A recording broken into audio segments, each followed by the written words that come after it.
And we know in the past, when it comes to cash, central bankers were very much in control with all aspects of cash. And now we're comfortable to the point where the private sector plays a big role in the printing of the cash, in distribution of the cash, and with the private sector, we use interest rates to manage the supply of cash.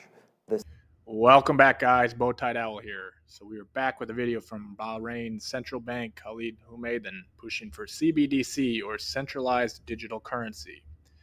Now, there is a key moment in the snippet you just saw. Maybe you caught it, maybe you didn't, which I'm going to break down from a body language perspective. We're going to go over what it means, which will help us understand why the central banks want a digital currency. Make sure to give your video a like, subscribe for more videos like this. I put out a new body language analysis every single Friday, and make sure to go check out my Twitter page at bowtied_owl, where we cover all aspects of body language and psychology to help you get a leg up in life. I'll replay the snippet again, and then we'll review.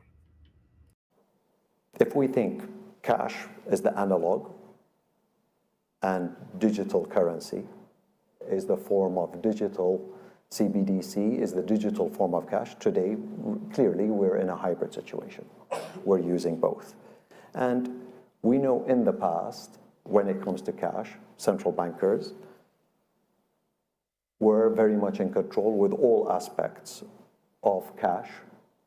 And now we're comfortable to the point where the private sector plays a big role in the printing of the cash, in distribution of the cash, and with the private sector, we use interest rates to manage the supply of cash.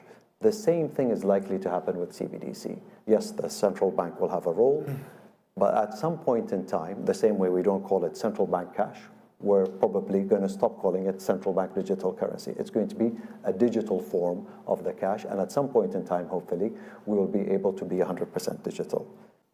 Okay, so hopefully you saw the nose scratching this time around, and you're aware of the context around it. Let's first review the context. Both. And we know in the past, when it comes to cash, central bankers were very much in control with all aspects of cash. So Khalid says, we know in the past when it comes to cash, central bankers, scratches his nose, were very much in control of all aspects of cash. That's the context. Now, let's focus on facial touching and more specifically, nose scratching. When we experience a spike in anxiety, parts of our head or neck often itch. This isn't imaginary, it's a very real sensation. One reason for this is a rise in blood pressure causing blood vessels to press on surrounding tissues with nerve endings, leading to itching. When we tell or hear a lie, this itching tends to occur in certain areas more than others, particularly the nose and the area above the lip. We often scratch these spots because as children, we instinctively covered our mouths when lying. This behavior becomes less pronounced but never fully goes away as we grow older. When it comes to nose scratching, there are also nuances we must be aware of. The first is a pinch or pull like you see here. When the nose is pulled or pinched between the thumb or forefinger, it indicates anxiety, but more specifically, it signals a dialing up of alpha qualities. The psyche recognizes the need for an upregulation to stronger, more assertive qualities, and the action of this MAP, which is manipulator, adapter, pacifier, helps us to do so. But the nose touching associated with deception is almost always a scratch, touch, rub, or flick, which is what we see here. Now pair it with the context of him saying central banks are very much in control of all aspects of cash.